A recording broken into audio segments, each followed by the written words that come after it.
नमस्कार मित्रों। तो चलिए हम आज आपको 10th क्लास के प्रश्नावली 2.1 का प्रश्न करवाने वाला हूं और हमें उम्मीद है कि आपको ये प्रश्न अच्छी तरह समझ में आएगा और आप बने रहिए पूरे वीडियो तक। तो चलिए स्टार्ट करते हैं। ये प्रश्न दोस्तों आपका क्या कह रहा है कि किसी बहुपद px के लिए y बराबर px का ग्राफ नीचे आकृति में दर्शाया गया है। कहां दर्शाया गया है? नीचे आकृति में दर्शाया गया है। कहां? 2.10 में। तो प्रत्येक स्थिति में px के शून्यकों की संख्या निकालना है। क्या निकालना है? px के शून्यकों की संख्या। तो देखिए, तो क्षैतिज और ऊर्ध्वाधर समझिए। ये जो है ना, ये जो है, अगर ये खड़ा है तो ये ऊर्ध्वाधर है और नीचे पट है तो इसको हम लोग बोलते हैं क्षैतिज। तो ये है क्षैतिज रेखा, ये है ऊर्ध्वाधर रेखा। ये क्षैतिज रेखा को x अक्ष बोलते हैं और ऊर्ध्वाधर रेखा को y अक्ष बोला जाता है। तो मित्रों, आपको कहने का मतलब है कि इसका मतलब ये x अक्ष है और ये y अक्ष है। एकदम बिल्कुल सही है। तो हम करते क्या है कि हमें यहां पर पूछा है px का मान निकालना है। इसका निकालना है, px का मान निकालना है। तो मित्रों, हम px का मान निकालने के लिए क्या करेंगे? px के शून्यक निकालने के लिए क्या करेंगे? हम देखेंगे कि जो क्षैतिज और ऊर्ध्वाधर पर ध्यान देंगे कि एक प्रकार का रेखा है जो किस अंक को काटता है। देखिए, हर प्रश्न में एक रेखा दिया गया है। इस प्रकार से देखिए, ये रेखा है, इस प्रकार से ये भी दिखे लाइन है, इस प्रकार से ये भी दिखे लाइन है, एक प्रकार है। तो हम देखेंगे, अगर x वाला पूछेगा तो हमको ध्यान क्या पर देना है? x अक्ष पर जो लाइन j बार काटा है वही उसका शून्यक होता है। बात समझ में आ गया? वही क्या होता है? उसका शून्यक होता है। तो चलिए, हम यहाँ पर x अक्ष पर यहाँ पर एक भी लाइन क्रॉस नहीं किया है। किया है? का अब हम आप कहिएगा कि ये लाइन क्रॉस किया है, ये क्रॉस किया है, लेकिन किस पर किया है? ये किया है y अक्ष पर किया है। ठीक है। तो x अक्ष पर एक भी लाइन क्रॉस नहीं किया है, इसलिए आपका यहां पर इसका px का जो शून्यक होगा, px का जो शून्यक होगा कितना होगा? 0। क्यों इसलिए 0 होगा? क्योंकि x अक्ष पर जो x इस प्रकार से अक्ष है उस पर एक भी लाइन क्रॉस नहीं किया है, इसीलिए इसको हम लोग px का जो शून्यक है 0 लिख दिए। दूसरा नंबर सवाल क्या है? ये कहता है कि इसमें भी px का शून्यक निकालना है। तो आपको ध्यान क्या देना है कि जो अदर लाइन है, जो x अक्ष और y अक्ष के अलावा जो अदर लाइन क्रॉस कर रहा है, इधर हमको देखना है कि वो लाइन जो है x अक्ष पर कितने बार क्रॉस किया है। ठीक है, कितने बार क्रॉस किया है तो वही उसका शून्यक होगा। तो यहां पर आप देखिए, यहां पर तो ये तो y अक्ष वाला है ना? ये क्या है? ये y अक्ष वाला है और ये x अक्ष वाला है। तो हमको क्या निकालना है? हमको px का शून्यक निकालना है, इसलिए हमको ध्यान किस पर देना है? x अक्ष पर ध्यान देना है। उम्मीद करते हैं दोस्तों कि आपको समझ में आ गया होगा। तो देखिए, यहां पर x अक्ष पर केवल एक ही हाली क्रॉस कर रहा है, एक ही हाली प्रतिशत कर रहा है, काट रहा है, इसलिए इसको हमको यहाँ पर ये प्रश्न का जो शून्यक होगा कितना होगा? अब समझ गए होंगे आप। तो जो px का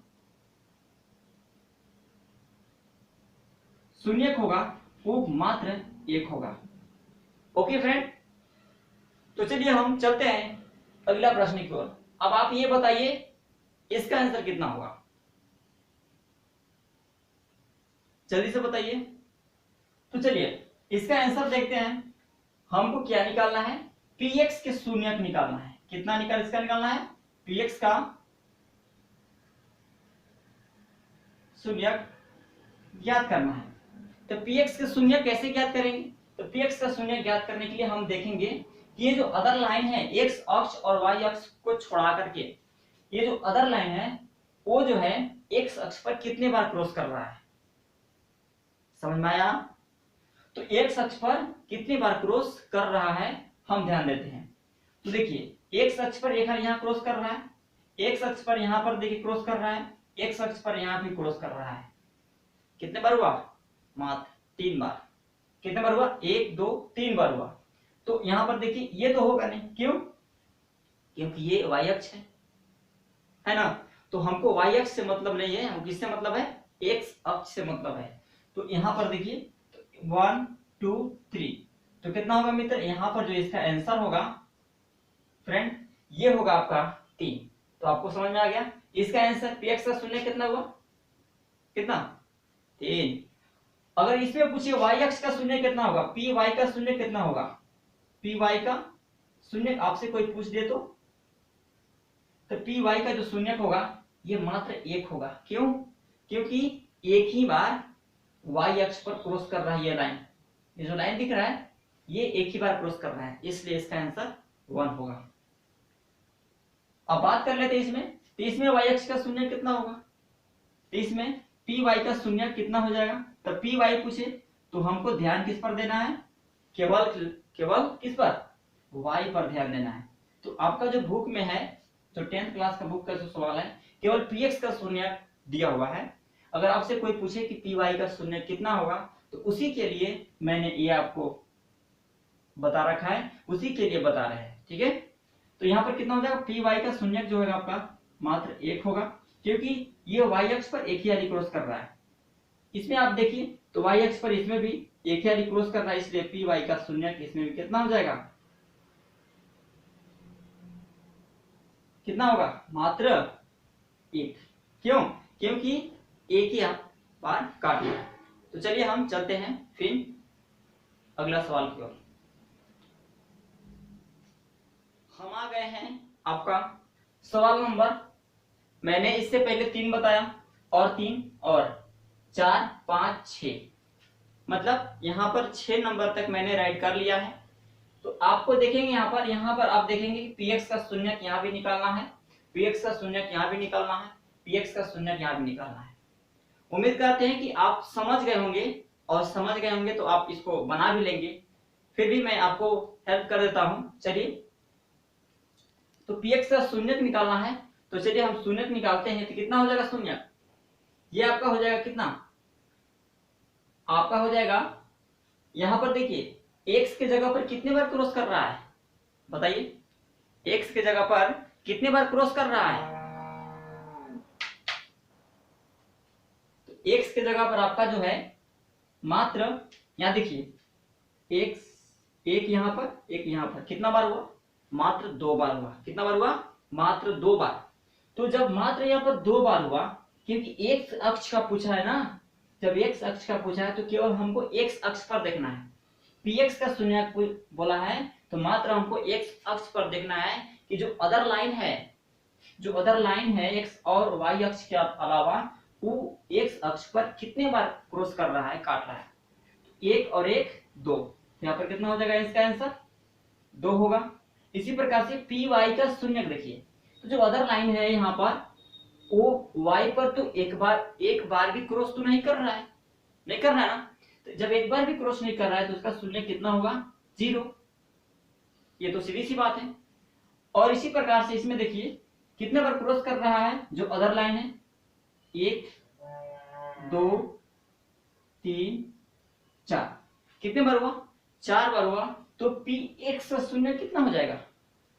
px का शून्य जो आपका होगा मात्र 4 होगा। क्यों? क्योंकि ये जो अदर लाइन जो दिख रहा है, रेखा दिख रहा है, वो x अक्ष को ऐसे ऐसे 4 हाली क्रॉस कर रहा है, काट रहा है, इसलिए उसका आंसर 4 होगा। अब y का शून्य, y की बात कर ले तो ये जो लाइन है y अक्ष पर केवल 1 हाली काट रहा है, इसलिए इसका आंसर 1 होगा।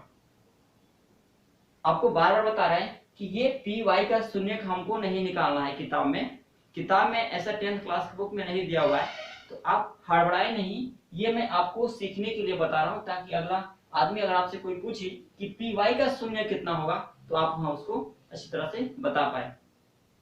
इसी प्रकार से px का शून्य इसमें बताइए।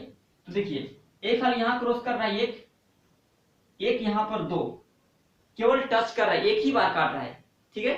इसलिए यहाँ पर केवल टच करके आगे बढ़ गया, इसलिए उसको हम 1 मानेंगे। तो यहाँ पर 1 यहाँ होगा ये, और 1 यहाँ पर हो गया, यहाँ पर 1 हुआ, 1 यहाँ 2 और 1 यहाँ 3। तो x अक्ष को कितने बार टच कर रहा है? तो ये कर रहा है आपका 1 2 3 बार, इसलिए इसका px का शून्य कितना होगा? मात्र 3। तो चलिए यहाँ पर हम लिखते हैं, यहाँ पर px का शून्य 3 और y का कितना हो जाएगा? py का शून्य कितना होगा? तो py का शून्य देखिए यहाँ पर मात्र 1 खाली क्रॉस कर रहा है, इसलिए इसका आंसर 1 होगा। तो इसलिए फ्रेंड ये आपका 2.1 लेसन समाप्त होता है। तो ये वीडियो आपको कैसा लगा कमेंट में जरूर बताइएगा और अपने दोस्तों के पास भी शेयर कीजिएगा। अगर आपको वीडियो अच्छा लगा तो लाइक कीजिएगा, अगर अच्छा नहीं लगा तो डिसलाइक कीजिएगा, लेकिन कमेंट में जरूर बताइएगा कि यह को वीडियो कैसा लगा, ताकि मैं अगला बार जो वीडियो बनाऊं इससे अच्छा बेहतर बनाऊं, ताकि आपको समझ में आए। अगर समझ में आए तो अच्छी बात है, अपने दोस्तों में भी शेयर कीजिए। तब तक के लिए धन्यवाद। जय हिंद।